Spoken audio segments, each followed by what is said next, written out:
35 में आपने देखा कि एक सर्वेंट का ड्रामा देख के उनका डायलॉग सुन के जब उनकी तारीफ करता है। अब स्टोरी में आगे क्या होता है जानने के लिए देखते हैं।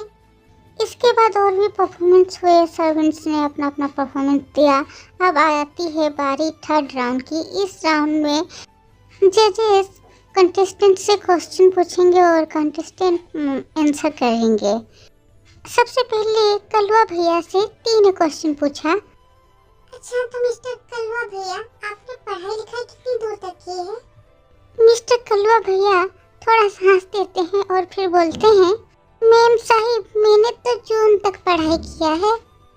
ये सुनकर सब चौंकते हुए पूछते हैं कि जून तक कैसे कोई पढ़ सकता है। अरे बात ये है ना कि मुझे मेरे मम्मी पापा ने मार्च में स्कूल में एडमिशन कराया था और जून में स्कूल वालों ने मुझे घर छोड़ दिया, बोला कि तुमसे ना हो पाएगा।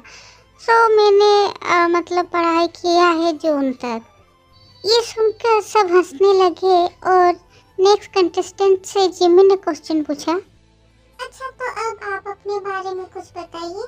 ये सुनकर अचानक से वो कंटेस्टेंट फेक रोने लगा, झूठ मूठ का आंसू बहाने लगा और ड्रामा शुरू करने लगा और बोलने लगा, मैडम साहिबा मैं क्या बोलूँ मैडम साहिबा, मैं बहुत तकलीफ और कष्ट सह के इतना दूर तक आया हूँ।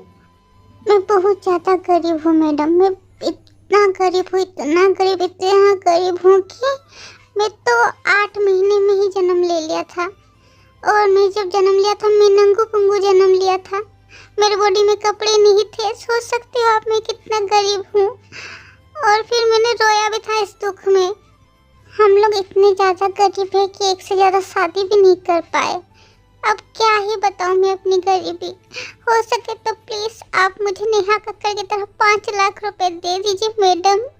उस कंटेस्टेंट की बातें सुनकर ती रोने लगती है और जंकुक इतनी देर तक फोन में कुछ कर रहा था। अचानक से वो ती की रोने की आवाज़ सुन के उसे चौंकते हुए देखता है और जल्दी से ती के पास आता है और ती का फेस पकड़कर प्यार से पूछता है, ती सोना क्या हुआ है बोलो, तुम रो क्यों रही हो? ती जंकुक के कान में धीमी आवाज में बोलती है, अरे सफेद खरगोश मैं सच में तो नहीं रो रही हूँ बिल्कुल भी। रियलिटी शो में ना ऐसी बात पर रोना पड़ता है, यही रियलिटी शो का रूल्स है। अगर नहीं रोएंगे तो शो हिट नहीं होगा और मैं चाहती हूँ हमारा भी शो हिट हो क्योंकि हम रियलिटी शो खेल रहे हैं ना। ठीक ये बात सुन के जंकुक चैन की सांस लेता है, उसके बाद थोड़ा सा हंस देता है और फिर जाके सोफे में बैठ जाता है। इस तरह से सब राउंड खत्म हो जाता है और सब राउंड खत्म होने के बाद विनर बनते हैं मिस्टर कलवा भैया और कलवा भैया बन जाते हैं बेस्ट मैन।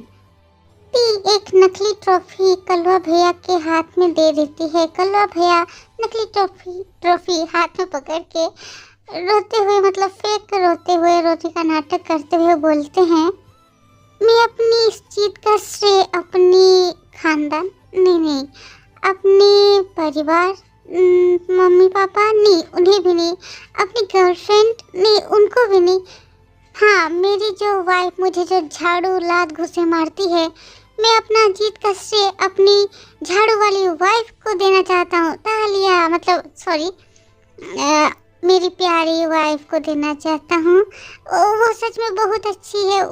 उसकी झाड़ू से मार खाने की वजह से ही आज मुझ में इतना टैलेंट है कि मैं जीत पाया ये कंपटीशन, इसलिए शुक्रिया। मिस्टर कलवा भैया की ऐसी बातें सुनकर सब हंसने लगे जोर जोर से और हंसने के बाद ऐसी तरह से ये कंपटीशन यहीं पर ख़त्म हो जाता है। ती अपने पप्पी को पकड़कर उसके साथ खेल रही है और जंकुक थोड़ी देर पहले ही ऑफिस गया है। खेलती खेलती ती गार्डन की ओर चली जाती है। गार्डन में जाके ती देखती है कि उनके घर की केयर टेकर जो है रीमा आंटी, वो अपने हस्बैंड रामू काका को अपने हाथों से खाना खिला रही है और सर में घूंघटा ओढ़ के कैसे शर्मा रही है। ये सब देखकर ना समझती कुछ भी समझ नहीं पाती, इसलिए वो चुपचाप खड़ी रहती है और देखती रहती है। थोड़ी देर बाद रीमा आंटी जब घर के अंदर जाती है तो ती उनसे पूछती है, रीमा आंटी आप रामू काका को अपने हाथों से क्यों खाना खिला रही थी? क्या वो अपने हाथों से खाना नहीं खा पाते हैं? ती ये ऐसी बातें सुन के रीमा आंटी जो है वो थोड़ी देर चुप रहती है, फिर शर्माते हुए बोलती है, बात यह है कि वो मेरे हस्बैंड है, जैसे कि जंकुक सर आपके हस्बैंड है ना वैसे। ओह अच्छा। रीमा आंटी फिर से शर्माते हुए बोलती है, बात यह है कि उनका बहुत मन कर रहा था मेरे हाथों से खाना खाने का। जब हम गांव में रहते थे ना, तब मैं खेतों में उनके लिए खाना लेके जाया करती थी और वो इसी तरह मेरे हाथों से खाना खाते थे। ये सब सुन के ती बहुत ज़्यादा एक्साइटेड होकर बोलती है, ओह अच्छा, तो और क्या क्या करते थे आप लोग? अब रीमा आंटी सब कुछ ती को खुलकर बताती हैं कि वो क्या क्या करती है अपने हस्बैंड के साथ, कैसा बिहेव करती है अपने हस्बैंड के साथ, इसको सब कुछ बताती है। और ती बहुत मन लगा के सारी बातें सुनती है। सब सुनने के बाद ती बोलती है, अच्छा सब पत्नी को क्या ऐसा ही करना चाहिए? हाँ, ऐसा सब पत्नी को करना चाहिए अपने पति के लिए, क्योंकि तब उनके हस्बैंड जो है वो उनके ऊपर बहुत ज़्यादा खुश रहते हैं उनसे, वरना वो उनसे खुश नहीं रहते हैं। ये सब सुन के ती बहुत ज़्यादा खुश होती है और अपना सिर ऐसे हिलाती है जैसे कि उसने सब कुछ अच्छे से समझ लिया हो। और फिर ती बोलती है, अच्छा तो अब मैं जाती हूँ। शाम के 7 बज रहे हैं। जंकुक जस्ट अभी ऑफिस से घर आया है। वो कॉलिंग बेल बजाता है, किसी ने दरवाज़ा खोला। जंकुक हंसते हुए सामने की ओर देखता है और चौंक जाता है। जंकुक क्या बोलेगा उसे कुछ समझ ही नहीं आ रहा है, क्योंकि ती उसके सामने खड़ी है, वो भी साड़ी पहन के। साड़ी पहन के बोलना भूल होगा, क्योंकि ती ने साड़ी पहना नहीं है, बस किसी तरह साड़ी को अपने बॉडी में लपेट लिया है, जैसे ही वो गिर जाएगी कभी भी, ऐसा पहना हुआ है उसने। ती अपने सर में घूमता और केस शर्माते हुए खड़ी हुई है। ये देखकर जंकुक चौंकते हुए देखते रहता है। हद तो तब हो जाती है ती जब और भी ज़्यादा एक्स्ट्रा शर्माते हुए बोलती है, अजी आप आ गए? ये सुनकर जंकुक और भी ज़्यादा चौंक जाता है और बोलता है, अजी। ती बिना कुछ बोले ही नीचे झुक के जंकुक के पैर में हाथ रखने जाती है कि जंकुक झट से पीछे हट जाता है और बोलता है, ती सुना, ये सब तुम क्या कर रही हो? प्लीज रुको रुको प्लीज। ती झुकी हुई हालत में ही शर्माते हुए बोलती है, अरे आप पीछे क्यों हटे? आप वहीं खड़े रहोगे, मैं आपको प्रणाम करूंगी, तभी तो मैं एक अच्छी वाइफ बनूंगी ना। जंकुक ती को अच्छे से देखता है, फिर बोलता है, अच्छी वाइफ क्या मतलब? ती अब सीधा खड़ी हो जाती है और बोलती है, हाँ अच्छी वाइफ। मैं इतने दिन तक बिल्कुल भी अच्छी वाइफ नहीं थी, पूरी वाइफ थी, बट अब मैं सीख गई हूँ कैसे अच्छी वाइफ बनते हैं, इसलिए अब से मैं अच्छी वाइफ बन के रहूंगी और तभी तो तुम मुझसे बहुत ज्यादा हैप्पी रहोगे। जंकुक ती के सामने आके बोलता है, किसने बोला है तुम्हें ये सब? तुम्हें ये सब करने की कोई जरूरत नहीं है, तुम वैसे भी मेरी सबसे अच्छी और क्यूट वाइफ हो पहले से ही। ती जिद करते हुए बोलती है, नहीं मुझे अच्छी वाइफ ही बनना है, मैंने बोल दिया ना तो बोल दिया, मुझे बनना है मतलब बनना है।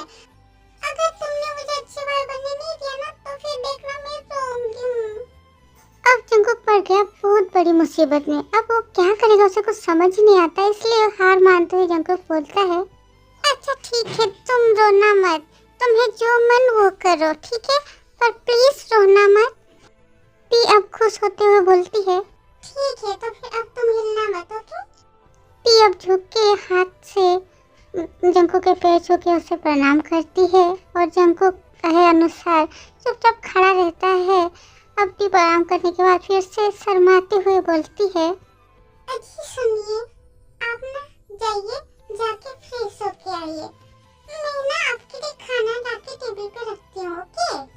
ये सुन के जंकुक चौंक जाता और बोलता है, तुम मेरे लिए खाना लाके टेबल पे रख दोगी मतलब? देखो ती, तुम बिल्कुल भी किचन में नहीं जाओगे। किचन में देखो आग है, गैस स्टोव है वगैरह, और छुरी चाकू वगैरह भी है, हाथ भी कट सकता है उससे, तुम्हें चोट लग सकती है कहीं भी, तो तुम बिल्कुल भी नहीं जाओगे किचन में, ओके? ती अपने सर से एक घूंघटा हटा देती है गुस्से से और बोलती है, मुझे बिल्कुल भी अच्छी वाइफ बनने ही नहीं दे रहे हो, मैं नहीं खेलूंगी अब तुम्हारे साथ बिल्कुल भी, चीटर नहीं तो चीटिंग खेलते हो तुम। ये सब बोलते बोलते ती गुस्से से जाके सोफे में बैठ जाती है मुंह फुला के, और जंकुक पड़ जाता है और भी बड़ी मुसीबत में। अब जंकुक क्या करेगा, उसे समझ ही नहीं आ रही है। और भी ज़्यादा अब टेंशन हो रही है कि टी को कैसे समझाए। जंकुक टी को इससे सैड देख भी नहीं पा रहा है और उसे ना समझा पा रहा है, इसलिए जंकुक एक गहरी सांस लेता है। उसके बाद जंकुक टी के पास जाता है और टी के सामने बैठ के बोलता है, ओके ओके और सैड मत हो ना, तुम्हें जो अच्छा लगे ना, तुम्हारा जो मन चाहता है वो करो, मैं और बिल्कुल भी नहीं रोकूंगा, प्रॉमिस। टी खुश होते हुए बोलती है, अच्छा सच्ची, तो फिर तुम जाओ फ्रेश होके आओ। अभी के लिए बस इतना ही। आर्मी स्टोरी में आगे क्या होता है जानने के लिए वेट करें नेक्स्ट पार्ट का। और आर्मी में बहुत ज़्यादा सैड सच में, क्योंकि मुझे बहुत टाइम लगा था उसको वीडियो बनाने में, और ऐसे कॉपीराइट आएगा मुझे पता नहीं था, क्योंकि कॉपीराइट ना उसी दिन अगर बता देता तो अच्छा ही होता ना, लेकिन मैंने वीडियो डिलीट कर दिया जब अपने मोबाइल से। उसके बाद मुझे कॉपीराइट आ रहा है 2-3 दिन बाद, तो फिर मैं अब क्या करूँ, मुझे फिर से एडिट करना पड़ेगा वीडियो, उसमें अभी टाइम लगेगा, पता नहीं कितना टाइम लगेगा। तो तब तक के लिए मैं माफिया लव का ही स्टोरी दूंगी, रोज ट्राई करूँगी रोज देने का। आई एम नॉट श्योर कि रोज दे पाऊंगी नहीं, बट मैं ट्राई करूँगा। फिर मैं तब तक bye bye, love you, miss you army.